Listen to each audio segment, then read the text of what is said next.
Continue કરીએ.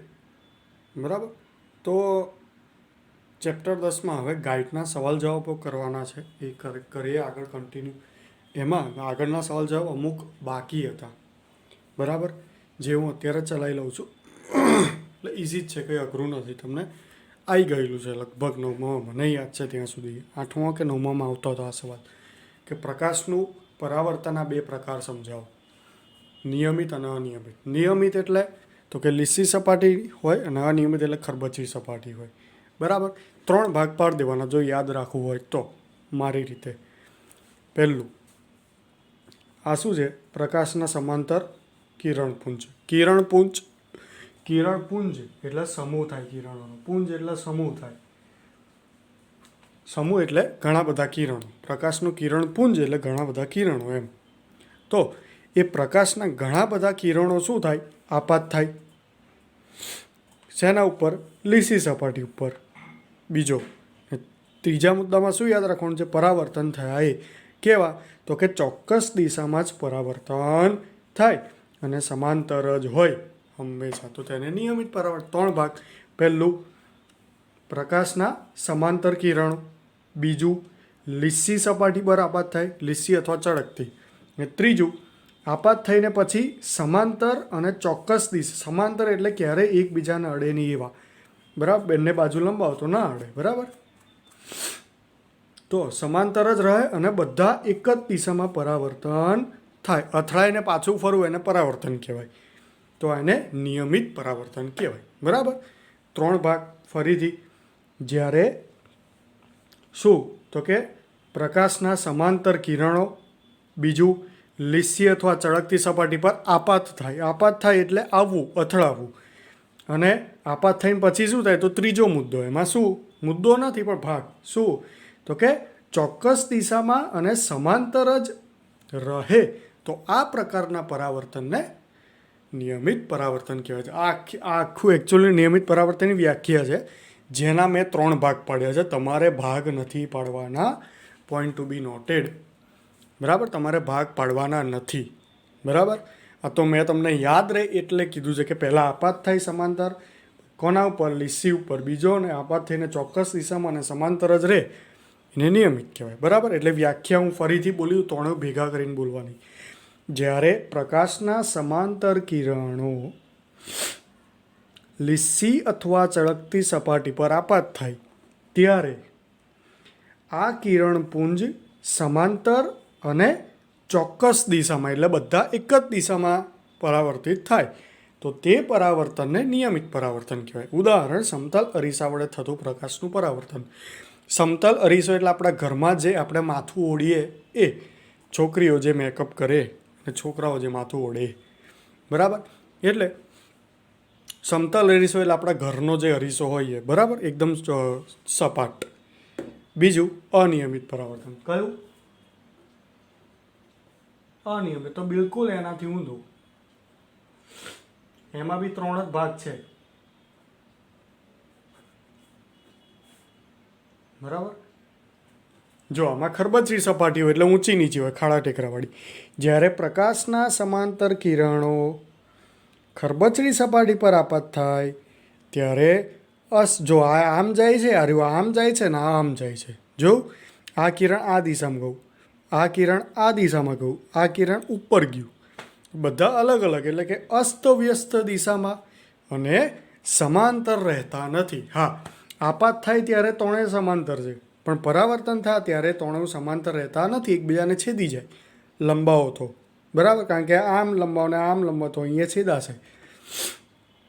અને આ કિરણ અહીંયા છેદાશે આમ. બરાબર, એટલે સમાંતર કિરણપુંજ, શરૂઆતમાં લખવાનું કે સમાંતર હોય છે. આપાત થાય ત્યારે તો સમાંતર જ હોય બંનેમાં, પણ આમાં આપાત થઈને સમાંતર રહે. જ્યારે આમાં આપાત થયા પછી, ખરબચડી સપાટી પર આપાત થયા પછી અસ્તવ્યસ્ત એટલે ગમે તે દિશામાં મન ફાવે તેમ અને સમાંતર રહેતા નથી, તો આ પરાવર્તનને અનિયમિત પરાવર્તન કહેવાય. બરાબર, એનું ઉદાહરણ, ચોપડી છે આપણી, નોટ ખરબચડી હોય સપાટી, જો આ ખરબચડી થઈ જાય, એના ઉપર કિરણ પાડો તો ગમે તેમ દિશામાં જાય. ખુરશી છે, પછી લાકડું છે, ઘણી બધી આવી શકે. ખરબચડી સપાટી જેની એ બધા અનિયમિત પરાવર્તનમાં આવે. બરાબર. પછી એક બીજો સવાલ છે, વસ્તુનું પ્રતિબિંબ ક્યારે રચાયું તેમ તમે કહી શકો? વસ્તુનું પ્રતિબિંબ પડ્યું એમ કહી ક્યારે શકો? જ્યારે વસ્તુ પરના એક બિંદુથી શરૂ કરી. એટલે ટોર્ચ આ વસ્તુ છે. હવે હું ટોર્ચ પાડું અહીંયા તો શું થાય? તો કે અહીંયા બિંદુથી શરૂ કરું, પ્રકાશનું કિરણ અથડાઈને પરાવર્તન થયું અથવા વક્રીભવન બી થાય. જરૂર અંતર્ગોળ અરીસામાં આપણે વક્રીભવન બી સમજ્યા હતા. અહીંયા આવે એટલે વાંકું વળી જાય અને આને વક્રીભવન કહેવાય. કેમ? કિરણ વાંકું વળે અને અથડાઈને પાછું ફરે અને પરાવર્તન કહેવાય. બરાબર. એટલે પરાવર્તન વક્રીભવન પામી કોઈ બીજા બિંદુએ મળે અથવા મળે તેવો ભાસ થાય તો બીજા બિંદુને પ્રથમ બિંદુનું પ્રતિબિંબ કહેવાય. ખ્યાલ આવી ગયો? એટલે સિમ્પલ જ છે. અહીંયા વસ્તુ મૂકી હોય, આપણે આકૃતિમાં શું જોયા હતા? અહીંયા વસ્તુ મૂકી હોય, બરાબર. એ બી નામની વસ્તુ મૂકી, ધારો કે આપણે આકૃતિ જોઈ હતી એમાં આવું હતું. તો અહીંયા પરાવર્તન વક્રીભવન થઈને સમજો એનું પ્રતિબિંબ ક્યાં મળે છે? અહીંયા. તો A ડેશ B ડેશ. તો આનું પ્રતિબિંબ ક્યાં મળ્યું? આ બિંદુ આગળ. એટલે એક બિંદુથી શરૂ કરી પ્રકાશનું કિરણ પરાવર્તન બી પામી શકે અથવા વક્રીભવન બી પામી શકે, ગમે તે થઈ શકે. પામીને બીજા બિંદુએ શું થાય? મળે અથવા મળે તેવો ભાસ થાય. ભાસ થાય એટલે કે મળતું ના હોય પણ દેખાય. બરાબર. તેને તો બીજા બિંદુને પ્રથમ બિંદુનું પ્રતિબિંબ કહેવાય. ખબર પડી? એકદમ સિમ્પલ જ છે. ટૂંકમાં એનું પ્રતિબિંબ જ્યાં મળે જે બિંદુ આગળ એને પહેલાંનું પ્રતિબિંબ કહેવાય. તો સિમ્પલ ખબર જ હોય તમને. એમાં બે પ્રકાર, વાસ્તવિક અને આભાસી. વાસ્તવિક એટલે પરાવર્તન કે વક્રીભવન પામી વાસ્તવમાં મળતા હોય. વાસ્તવમાં એટલે હકીકતમાં મળે છે. બરાબર. તો એને વાસ્તવિક પ્રતિબિંબ. વાસ્તવિક પ્રતિબિંબ પડદા ઉપર ઝીલી શકાય, એટલે પડદા ઉપર દેખાય. અને આ હંમેશા કેવું હોય? ઊંધું જ હોય. કેવું હોય? હંમેશા ઊંધું જ આવે. વાસ્તવિક જે હકીકત પ્રતિબિંબ હોય, જે ખરેખર હોય, બરાબર, તે હંમેશા ઊંધા મળે. બરાબર. અને જે પ્રતિબિંબ વાસ્તવમાં ન મળે પરંતુ મળતા હોય તેવો ભાસ થાય. ભાસ એટલે આપણને એવું, કઈ ભાષામાં કહું તો મને, ભાસ થાય એટલે આપણને એવું થાય કે મળે છે પણ ખરેખર મળતા નથી. તેવા પ્રતિબિંબને આભાસી પ્રતિબિંબ કહેવાય. તે પડદા પર મળે નહીં અને તે હંમેશા ચત્તું હોય. બરાબર. હવે આ આભાસી પ્રતિબિંબનું ઉદાહરણ જોવા જઈએ ને તો કયું? સમતલ અરીસો. આપણે અરીસાની સામે ઊભા રહીએ તો શું થાય? આપણું પ્રતિબિંબ સામે મળે, અરીસાની બીજી બાજુ દેખાઈએ આપણે, તો અરીસાની બીજી બાજુ આપણે હોઈએ છે નથી, છતાં બી આપણે પોતાને જોઈ શકીએ છીએ ને પેલી બાજુ. એટલે આપણે ખરેખર છીએ નહીં પણ છીએ એવો ભાસ થાય છે. એટલે આપણને દેખાય છે ખરા પણ છીએ નહીં. બરાબર. એટલે મળે તેવો ભાસ થાય. તો એ પ્રતિબિંબ આભાસી હોય ને હંમેશા કેવો હોય? ચત્તા. તો તમે અરીસા ઊભા હોય તો માથું નીચે પગ ઉપર થતા નથી. બરાબર. અને એ અરીસાનું પ્રતિબિંબ તો પડદા ઉપર દેખાઈ શકે નહીં. બરાબર. એટલે પડદા ઉપર ઝીલી ના શકાય. આ તમને આગળ આવી ગયું છે, રિવિઝન જ છે. 10મું, સમતલ અરીસો એટલે કે જે ઘરનો અરીસો છે એને શું કહેવાય? એટલે એની વ્યાખ્યા, જે અરીસાની પરાવર્તક સપાટી એટલે કે કિરણ અથડે. આ સમતલ અરીસો કેવો? એકદમ સપાટ હોય, સીધો ઘરનો અરીસો. આને પરાવર્તક સપાટી કહેવાય. બરાબર. આને શું કહેવાય? પરાવર્તક સપાટી. આ આખી સપાટીને શું કહેવાય? પરાવર્તક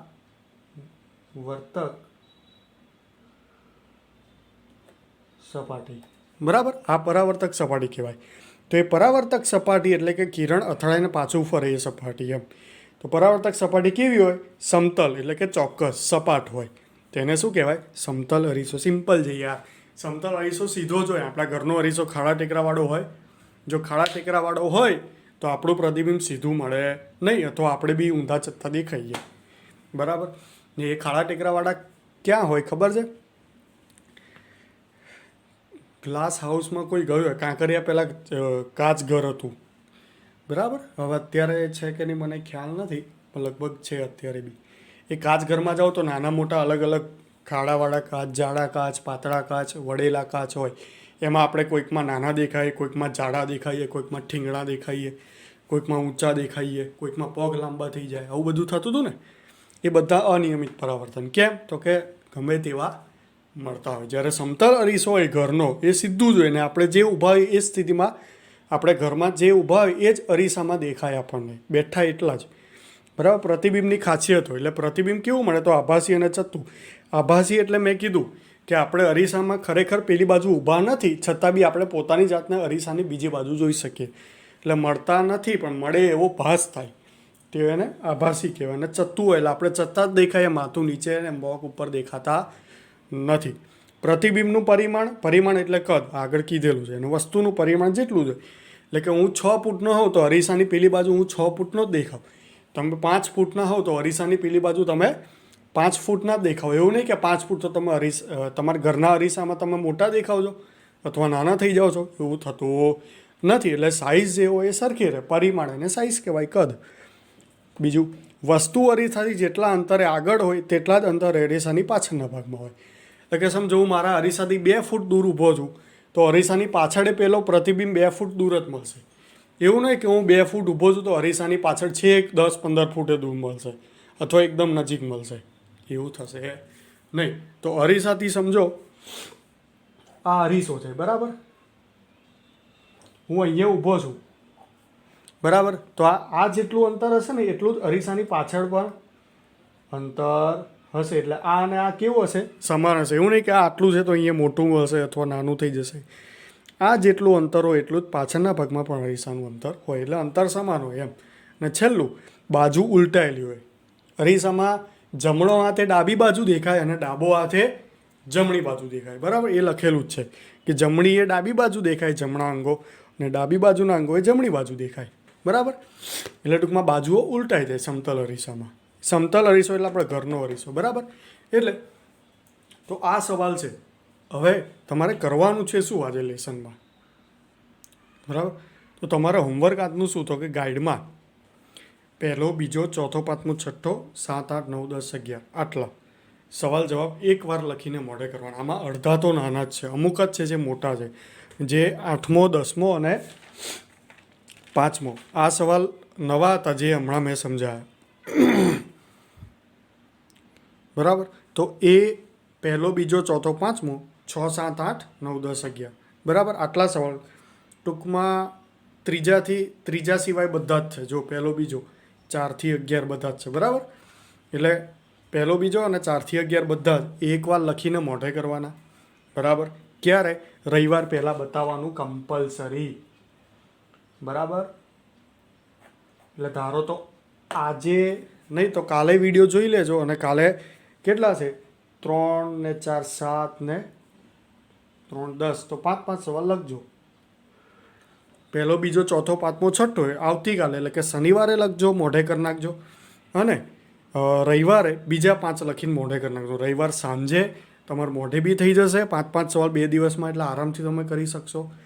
અથવા બી 5 સવાલમાં બી તમારે શનિવાર સવારે 2 કરવા હોય, બપોરે 1 કરો, રાતે 3 કરો, એવું કરો. અથવા ભાગ પાડ દો, સવારે 2, બપોર 3, સાંજે 3, અથવા સવારે 3, બપોર સાંજે 2, એવું કંઈ કરો, બરાબર. એ જ રીતે રવિવારે કરો કે સવારે હું 2 સવાલ કરીશ અને બપોરે 3 કરીશ અને સાંજે સનને લેસન મોકલી દઈશ મોઢે કરીને લખીને. એટલે એ રીતે 5 શનિવારે 5 અને રવિવારે 5 મેં તમને ટાઈમ ટેબલ આપી દીધું છે.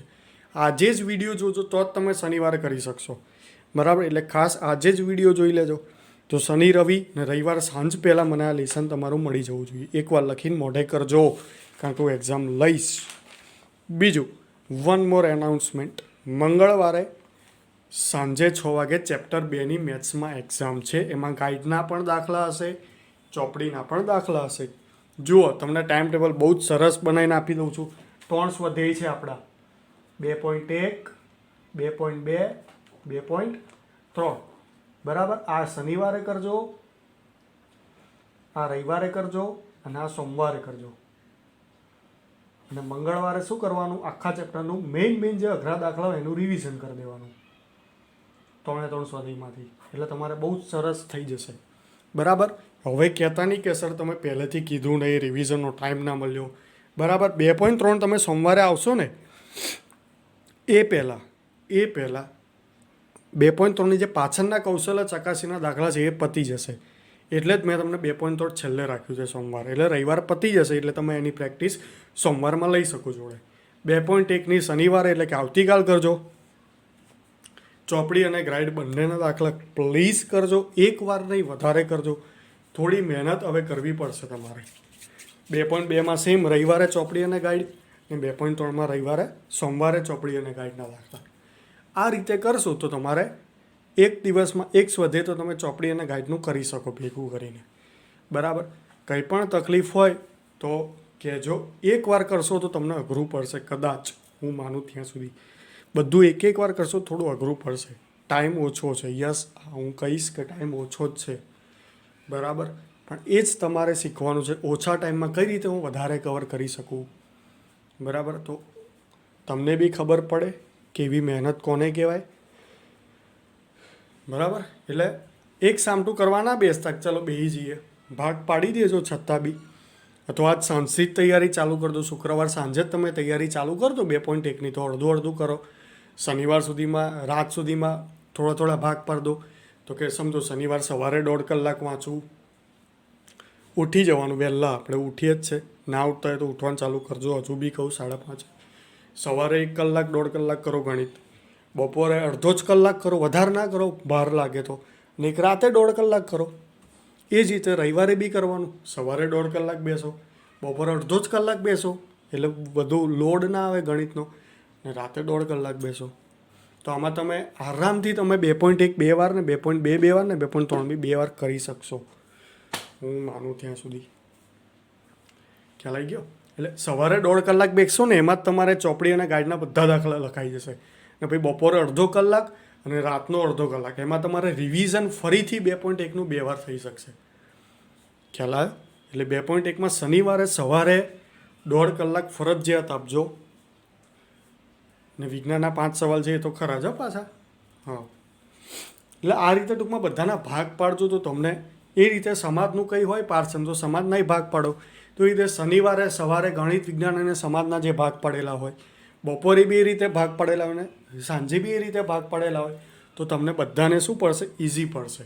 ગણિત વિજ્ઞાન અને સમાજનું ત્રણેયનું કરી શકશો, લોડ નહીં આવે, અને બધું થઈ પણ જશે રિવિઝન સાથે. આ રીતે ગણિત વિજ્ઞાન અને સમાજના, હું તો કહું રોજ સવારે 1 કલાક ગણિત વિજ્ઞાન સમાજ વાંચો, બપોરે રોજ અડધો કલાક ગણિત વિજ્ઞાન સમાજ, ને સાંજે અડધો કલાક 1.5 કલાક કરો, તો બી બહુ થઈ ગયું. ને તમને રમવાનો આરામનો ટાઈમ મળશે. બપોરે અડધો કલાક 3 વિષયને એટલે 1.5 કલાક. પછી શું કરવાનું? ઊંઘો કલાક. ઊંઘ ના આવે તો કંઈક એક્સ્ટ્રા એક્ટિવિટી કરો, પ્રેક્ટિસ કરો જે કાચું હોય. આ રીતે કરશો તો તમારે થશે. તો ટૂંકમાં શનિવારે 1.5 કલાક સવારે, રવિવારે 1.5 કલાક સવારે, અને સોમવારે 1.5 કલાક સવારે. આ ચોપડી અને ગાઈડનું 2.1 2.2 ને 2.3નું પતાવી જ દેવાનું. શનિવાર સવારે ચોપડીનું અને ગાઈડનું 2.1 કમ્પ્લીટ થઈ જ જવું જોઈએ. 1.5 કલાકમાં થઈ જ જાય યાર. ના કેમ થાય? નાના જ છે દાખલા, એટલા મોટા નહીં આવે.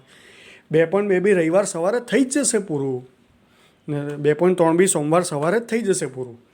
ને બપોરે અને સાંજે તમે રિવિઝન કરી શકો. એટલે કહું છું કે હું સવારે તમે છે ને 2.1 ચોપડી અને ગાઈડનું પૂરું કરી જ દેજો 3 દિવસમાં સવારે. તો બપોરે અને રાતે તમે બીજી અને ત્રીજી વાર રિવિઝન કરી શકો. તો 2 વાર દાખલા થશે તો મગજમાં ફિટ થશે, શું કહેવા માગે છે એ સમજશો તમે. બાકી તો મારું પેપર તો તમે ગોખી ના આવ્યા તો નહીં ખબર પડે. You very well know. Okay. તો મળીએ આપણે.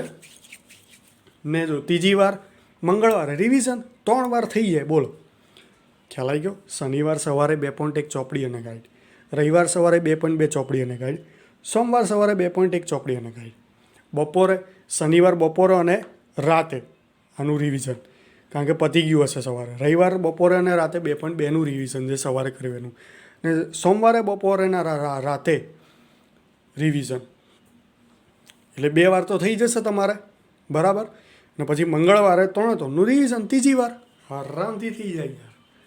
એટલે 3 એટલે બધા દાખલા કરવા નહીં બેસવાના. એમાં અમુક અઘરા દાખલા હોય એ જ કરવાના, બધા નહીં કરવાના રિવિઝનમાં. બરાબર. એટલે સવારે છે ને શનિ રવિ સોમ ફિક્સ રોજ કેટલો 1.5 થી 2 કલાક આપજો, અથવા 1.5 કલાક આપશો તોય થઈ જશે આરામથી. બપોરે અડધો જ કલાક બેસવાનું. જો વધારે મૂડ હોય તો કલાક, બાકી એનાથી વધારે નહીં. અને રાત્રે 1.5 કલાક. બરાબર. 1.5 થી 2 કલાક એટલે તમારે 1.5 થી 2 કલાક એટલે 1.5 કલાકમાં પૂરું થઈ જાય. 1.5 કલાકમાં ઊભા થઈ જાઓ.